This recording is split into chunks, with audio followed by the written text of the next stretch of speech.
என் வாழ்வை வாழவே என் வாழ்வை வாழவே. அனைவருக்கும் வணக்கம். முக்கியமாக மிகவும் கடினமான போட்டிக்கு பிறகு இங்கு வந்திருக்கும் 3000 இளைஞர்களுக்கு எனது வாழ்த்துக்கள்.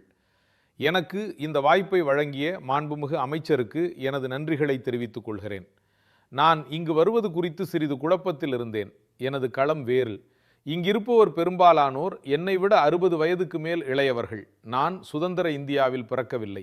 நான் உங்களிடம் என்ன பேச முடியும்? எந்த விஷயம் குறித்து உங்களிடம் பேச முடியும்?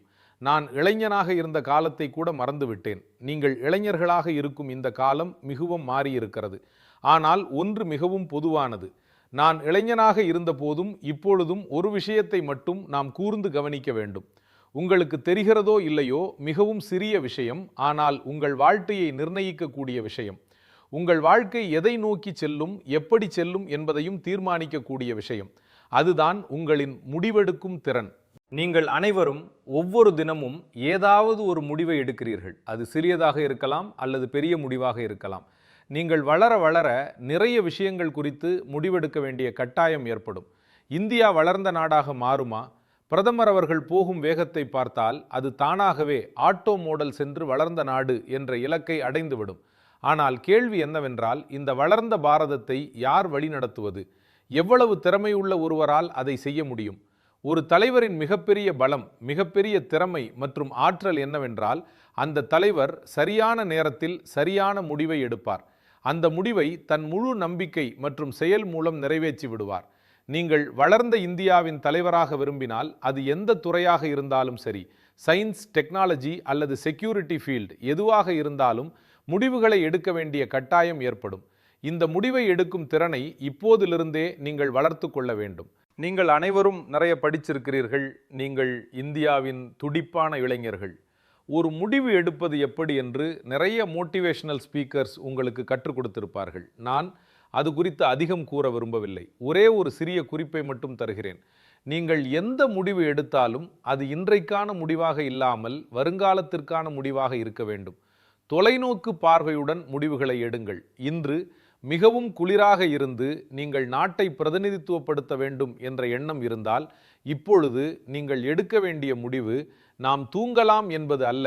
4 மணிக்கு எழுந்து நாம் ஓட வேண்டும், நம் உடல் தகுதியை பராமரிக்க வேண்டும் என்பதுதான். ஜனவரி 1 தேதி பலர் பல முடிவுகளை எடுத்திருப்பீர்கள். நிச்சயமாக நாளை முதல் நான் சமூக ஊடகங்களை பார்க்க மாட்டேன். நான் நேரத்தை வீணாக்க மாட்டேன். நான் தினமும் உடற்பயிற்சி கூடத்திற்கு செல்வேன். நான் என் முழு மனதுடன் படிப்பேன். இதை செய்ய வேண்டும், அதை செய்யக்கூடாது என்று பல முடிவுகளை எடுத்திருப்பீர்கள். சரியான முடிவை எடுப்பது மிகவும் முக்கியமானது, மிகவும் அவசியமானது. உங்கள் முடிவுகளை தொலைநோக்கு பார்வையுடன் எடுங்கள். இந்த முடிவுக்கு பிறகு எனது அடுத்த முடிவு என்னவாக இருக்கும், அடுத்த கட்டம் என்னவாக இருக்கும் என்று சிந்தியுங்கள். ஒரு படி ஏறுவதற்கு முன் அடுத்த 2 படிகளை பற்றி சிந்தியுங்கள். கனவுகள் வாழ்க்கையை உருவாக்காது, ஆனால் கனவுகள் வாழ்க்கைக்கு சரியான திசையை கொடுக்கும். அந்த கனவுகளை முடிவுகளாக மாற்ற வேண்டும். அப்படி மாற்றுவதன் மூலம் அந்த கனவுகள் நனவாகும். இதை செய்யக்கூடிய சிலர் வெற்றி பெறுகிறார்கள். மீதம் உள்ளவர்கள் கனவுகள் குறித்து சரியான முடிவு எடுக்காமல் தொலைந்து போகிறார்கள். அவர்களால் தங்கள் இலக்கை அடைய முடிவதில்லை.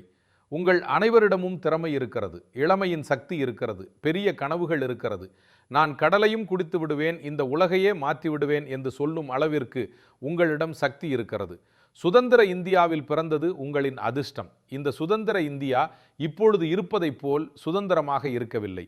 பல நூற்றாண்டுகளாக நம் முன்னோர்கள் இதற்காக பல தியாகங்கள் செய்தனர், பல அவமானங்களை சகித்து கொண்டனர், பெரும் இயலாமைக்கு உள்ளானார்கள், பலரை தூக்கிலிட்டார்கள். பகத்சிங் தூக்கு மேடை ஏறினார். சுபாஷ் சந்திர போஸ் தன் வாழ்நாள் முழுவதும் போராடினார். மகாத்மா காந்தி சத்தியாகிரகம் செய்தார். எண்ணற்ற மக்கள் தங்கள் உயிரை கொடுத்தனர். இந்த போராட்டம் தொடர்ந்தது. நமது கிராமங்கள் பற்றி எரிந்தது. நமது நாகரிகம் அழிக்கப்பட்டது. நமது கோயில்கள் கொள்ளையடிக்கப்பட்டன. நாம் ஒன்றும் செய்ய முடியாமல் அதை வேடிக்கை பார்த்து கொண்டிருந்தோம். இந்த வரலாறு நமக்கு ஒரு சவாலை கொடுக்கிறது. இந்த நெருப்பு இன்று ஒவ்வொரு இளைஞனுக்கும் உள்ளே இருக்க வேண்டும். பழிவாங்குதல் என்ற வார்த்தை நல்லதல்ல, ஆனால் பழிவாங்க வேண்டும் என்பது பெரிய சக்தியை கொடுக்கிறது. நாம் நமது வரலாற்றை பார்க்க வேண்டும். நமது உரிமைகள், நமது எண்ணங்கள் மற்றும் நமது நலன்களின் அடிப்படையில் ஒரு சிறந்த நாடாக இந்தியாவை திரும்பி கொண்டு செல்ல நாம் பழிவாங்க வேண்டும். ஒரு சிறந்த வளர் நாகரிகம் நம்மிடம் இருந்தது.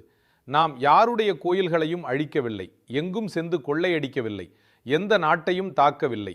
ஆனால் நம் நாட்டின் பாதுகாப்பு பற்றியும் ஏன் நம்மை பற்றியுமே நாம் சரியாக புரிந்து கொள்ள முடியாததால் நாம் எதிர்கொண்ட ஆபத்துகள் அதிகம். வரலாறு நமக்கு ஒரு பாடத்தை கற்பித்தது. அந்த பாடத்தை நாம் கற்றுக்கொண்டோமா? அந்த பாடத்தை நாம் நினைவில் வைத்திருக்கிறோமா? வருங்கால சந்ததியினர் அந்த பாடத்தை மறந்துவிட்டால் அதுவே இந்த நாட்டின் மிகப்பெரிய சோகமாக இருக்கும். செயின்ட் பீட்டர்ஸ்பர்க்கில் ஒரு வயதான யூதர் ஒருவர் இருந்தார். அங்கிருந்த பிஷப்பும் அவரும் மிகச்சிறந்த நண்பர்களாக இருந்தார்கள். ஒரு நாள் பிஷப் யூதர் வீட்டிற்கு சென்றார். அப்பொழுது அந்த யூதர் கண் கலங்கி இருந்தார். அவரிடம் பிஷப், என்ன விஷயம், இன்று நீ வருத்தமாக இருக்கிறாய் என்று கேட்டார். நான் யூதர்கள் என்ன ஆவார்கள் என்று நினைத்து கவலையாய் இருக்கிறேன் என்று தெரிவித்தார். கடந்த 2000 ஆண்டுகளாக நீங்கள் போராடி வருகிறீர்கள். 2000 ஆண்டுகளாக நீங்கள் புலம்பெயர்ந்து வருகிறீர்கள். 2000 ஆண்டுகளாக உங்களுக்கு எவ்வளவோ அநீதி இழைக்கப்பட்டுள்ளது. அதற்காகவா இன்று நீங்கள் வருத்தப்படுகிறீர்கள் என்று கேட்டார். அதற்கு அந்த யூதர், நான் அதற்காக அழவில்லை. இவ்வளவு ஆண்டுகளாக நாங்கள் போராடியும் இந்த நெருப்பை அணைய விடாமல் பார்த்து கொண்டோம். அந்த நெருப்பை வரும் சந்ததியினரும் மறக்க மாட்டார்கள். அது எங்களை மீண்டும் பலசாலியாக மாற்றும், எங்களை பாதுகாக்கும். அதை நினைத்து அழுதேன் என்று கூறினார். இந்த உணர்வு மிகவும் வலிமையானது. நாமும் நம்முடைய அந்த உணர்வால் ஊக்கம் பெற வேண்டும். நமக்கு எதிராகவும் பல அநீதி இழைக்கப்பட்டுள்ளது. அவை மீண்டும் நிகழாமல் இருக்க நாம் நம்மை வலுப்படுத்த வேண்டும். பொருளாதாரம், பாதுகாப்பு, டெக்னாலஜி ஆகிய அனைத்து துறைகளிலும் வலுப்படுத்த வேண்டும். வாழ்க்கையில் சரியான முடிவுகளை எடுக்க வேண்டியதன் அவசியத்தை நான் விளக்கிவிட்டேன். அதை பற்றி மேலும் கூற விரும்பவில்லை. நான் இன்னொரு முக்கியமான விஷயத்தை குறித்து பேச விரும்புகிறேன். நீங்கள் சரியான முடிவுகளை எடுப்பது முக்கியம். ஆனால் உங்கள் முடிவுகளை சரியாக எடுப்பது அதைவிட முக்கியம்.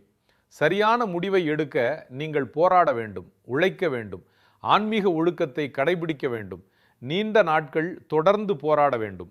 கனவுகள் ஒரு நாளில் நிறைவேறாது. ஒரே ஒரு வேலையை செய்வதன் மூலம் உங்கள் இலக்கை அடைய முடியாது. பல வேலைகளை தொடர்ந்து செய்தல்தான் அது நிறைவேறும். மோட்டிவேஷன் என்பது மிகவும் முக்கியம். ஆனால் அது தற்காலிகமானது. அது சில மணி நேரங்கள், சில நாட்களுக்கு உங்களுடன் இருக்கும். உங்கள் டிசிப்ளின் தான் உங்களுடனே இருக்கும். உங்கள் மோட்டிவேஷனை வாழ்க்கை முறையாக மாற்றி ஒழுக்கத்தில் கொண்டு வர வேண்டும். மோட்டிவேஷன் உங்கள் வாழ்க்கை முறையாக மாறும்போது சிறிது நாட்களில் அது உங்கள் பழக்கமாக மாறிவிடும். பிறகு அதுவே நிலைத்து இருக்கும். அதிகாலை எழுந்திருக்க வேண்டும் என்று நினைக்கிறீர்கள். முதல் முறையாக உங்களை யாராவது மோட்டிவேட் செய்திருக்கலாம். நீங்கள் காலையில் எழுந்தால், உங்கள் உடல் தகுதியை நன்றாக பராமரித்தால், யோகா செய்தால் உடலும் மனமும் திடமாக இருக்கும் என்று யாரோ சொல்லியிருக்கலாம். நீங்கள் 9 மணிக்கு எழுந்து அதை செய்ய முடியாது. காலையில் எழுந்து படித்தால் நல்லது என்று கூறியிருக்கலாம்.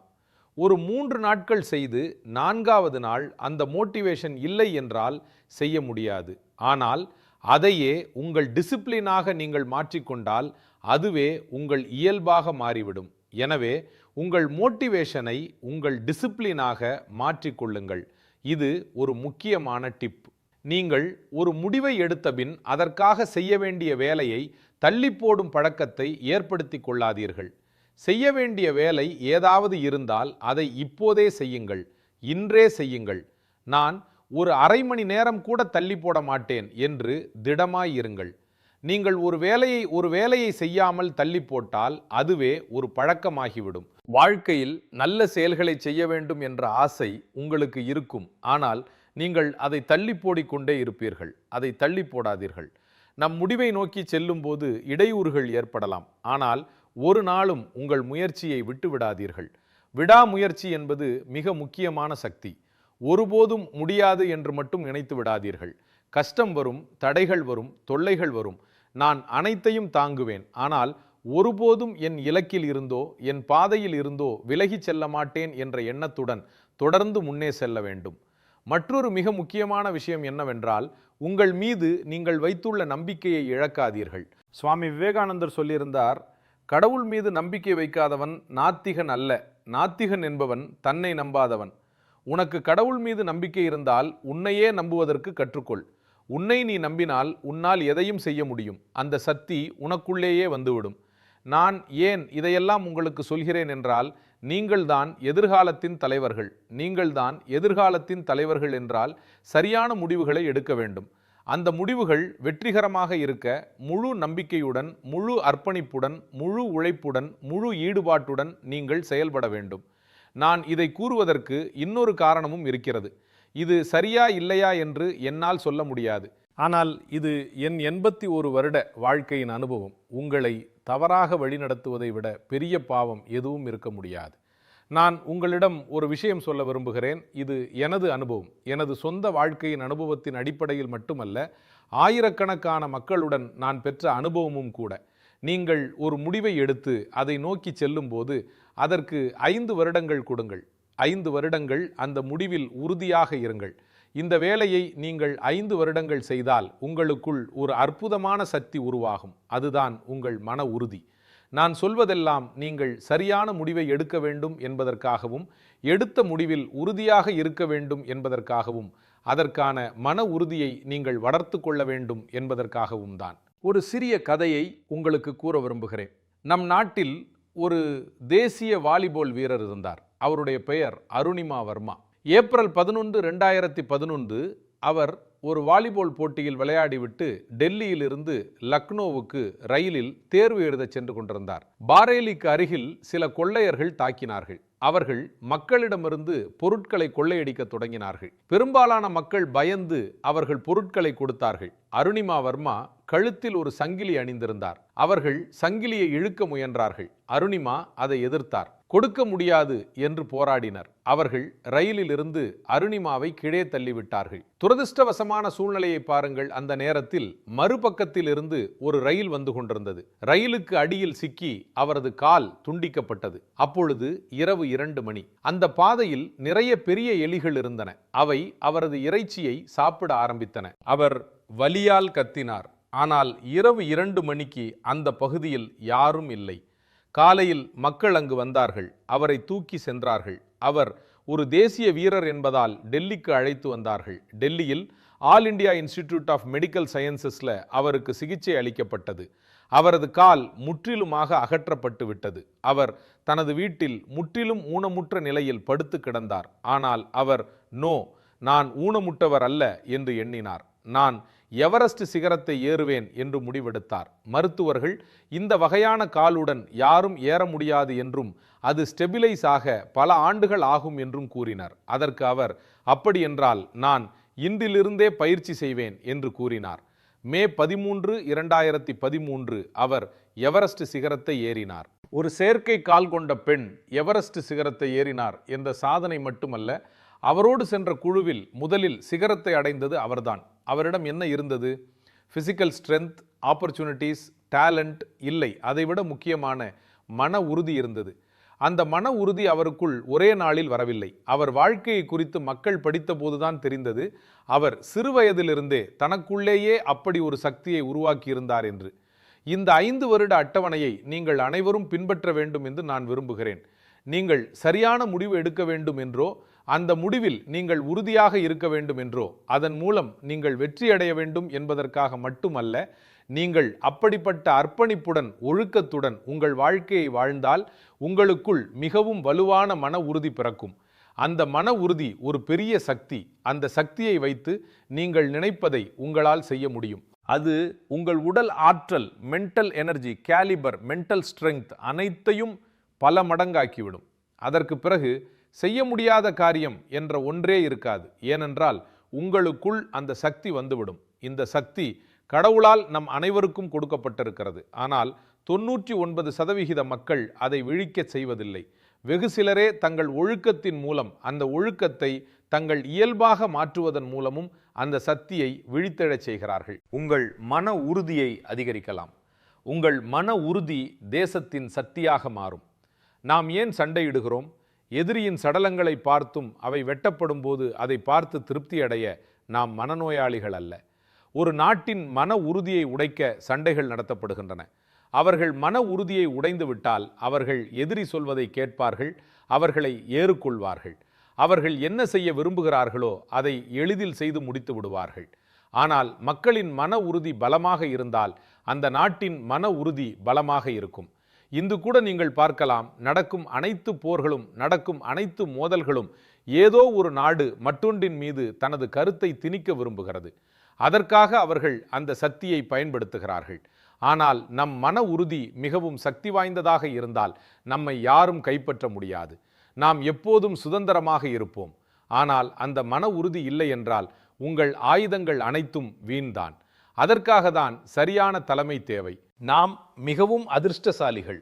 நாடு அத்தகைய ஒரு தலைவரை கொண்டுள்ளது. அவரது அர்ப்பணிப்பு, அவரது கடின உழைப்பு நம் அனைவருக்கும் ஒரு முன்மாதிரியாக இருக்கிறது. உங்களுக்கு பொருத்தமான தகவல் ஒன்றை கூறுகிறேன். ஏனென்றால் உங்களில் சிலர் இராணுவ ஜெனரலாக வரலாம், உளவுத்துறை தலைவராக வரலாம், பெரிய டாக்டராக வரலாம், பொறியாளராக வரலாம், பெரிய நிர்வாகியாக வரலாம், டிப்ளோமேட்டாக வரலாம், அரசியல் தலைவர்களாகவும் வரலாம். நெப்போலியன் என்ற வீரர் ஒரு முறை கூறினார், ஒரு செம்மறி ஆடால் வழிநடத்தப்படும் 1000 சிங்கங்களைக் கண்டு நான் பயப்படவில்லை. ஆனால் ஒரு சிங்கத்தால் வழிநடத்தப்படும் 1000 ஆடுகளைக் கண்டு நான் பயப்படுகிறேன். நாம் இப்பொழுது 3000 சிங்கங்களை உருவாக்கலாம். ஆனால் நெப்போலியன் கூறுவது போல் 1000 சிங்கங்களை ஒரு ஆடு வழிநடத்தினால் அந்த படையை கண்டு யாரும் பயப்படுவதில்லை. ஆனால் 1000 ஆடுகள் படையில் இருந்தாலும் அதை வழிநடத்துவது ஒரு சிங்கம் என்றால் அந்த படை வலிமையானதாக இருக்கும். இங்கு இருக்கும் 3000 இளைஞர்களும் அந்த மாதிரி வழிநடத்தும் சிங்கங்களாக மாற வேண்டும். நாட்டை வழிநடத்த வேண்டும். நாடு நீங்கள் வழிநடத்தும் திசையில் செல்லும். இன்று நாடு செல்லும் பாதையை தீர்மானித்தது யார்? யார் அதை கற்பனை செய்தது? மோடிஜி செய்தார். ஒரு குழு எத்தனை போராட்டம், முயற்சி, அர்ப்பணிப்பு, உறுதிப்பாடு, ஒழுக்கத்துடன் சேர்ந்து தொடர்ந்து உழைத்து கொண்டிருக்கிறார்கள். எங்கிருந்து அவருக்கு இத்தனை யோசனைகள் வருகின்றன? எல்லா துறைகளிலும். நாம் ஏதாவது ஒரு துறையில் ஸ்பெஷலைஸாக இருப்போம். அந்த துறையில் கூட அவருக்கு புது புது யோசனைகள் வரும். அது எங்கிருந்து வருகிறதென்றால் வில் பவர், கமிட்மெண்ட் மற்றும் டெடிகேஷனில் இருந்து தான். நீங்கள் மிகவும் அதிர்ஷ்டசாலிகள். நாம் கற்பனை செய்யக்கூடிய இந்தியாவை நீங்கள் காண்பீர்கள். உங்கள் கடின உழைப்பு மற்றும் அர்ப்பணிப்புடன் இன்னும் சிறந்த இந்தியாவை காண்பீர்கள். இந்தியாவின் இந்த வளர்ச்சி என்பது வரலாற்றில் முதல் முறை நடப்பதல்ல. ஜப்பான் முன்னேறிய போது மேற்கத்திய நாடுகளில் ஏதாவது ஆசிய நாடு மேற்கத்திய நாடுகளை விட முன்னேற வாய்ப்பு இருக்கிறதா என்பது குறித்து ஒரு விவாதம் நடைபெற்றது. கேம்பிரிட்ஜ் யூனிவர்சிட்டியின் பேராசிரியர் மெல்லிஸ் ஆண்டர்சனை ஒரு ஆய்வு மேற்கொள்ள சொன்னார்கள். அவர் வரலாற்று பிரிவின் ஹெட் ஆஃப் த டிபார்ட்மெண்ட்டாக இருந்தார். பொருளாதாரத்தின் வரலாறு குறித்து ஒரு ஆய்வு மேற்கொண்டார். அவர் வேர்ல்டு ஹிஸ்டரி ஆஃப் எக்கானமி என்ற ஒரு புத்தகத்தை எழுதினார். அதில் முதல் நூற்றாண்டிலிருந்து 19வது நூற்றாண்டு வரை இருந்த உலக பொருளாதாரத்தை குறித்து எழுதினார். அதில் அவர் கிட்டத்தட்ட 1700 ஆண்டுகள் பெரும்பாலும் இந்தியா, எப்போதாவது சீனா தான் உலகின் மிகப்பெரிய பொருளாதாரமாக இருந்துள்ளது என்றும், உலகின் மொத்த பொருளாதாரத்தில் இந்த இரு நாடுகளின் பொருளாதாரம் மட்டும் 55 முதல் 60% இருந்தது, மற்ற அனைத்து நாடுகளும் சேர்ந்து 40% இருந்தது என்றும் குறிப்பிட்டு இருக்கிறார். பாரதம் பல வெற்றிகளை கண்டிருக்கிறது, பல உச்சங்களை தொட்டு இருக்கிறது. ஆனால் அங்கிருந்து விழவும் முடியும். வாழ்க்கையில் நிரந்தரமானது எதுவும் இல்லை. உங்கள் வாழ்க்கையின் ஒவ்வொரு நாளையும் நீங்கள் பாதுகாக்க வேண்டும்.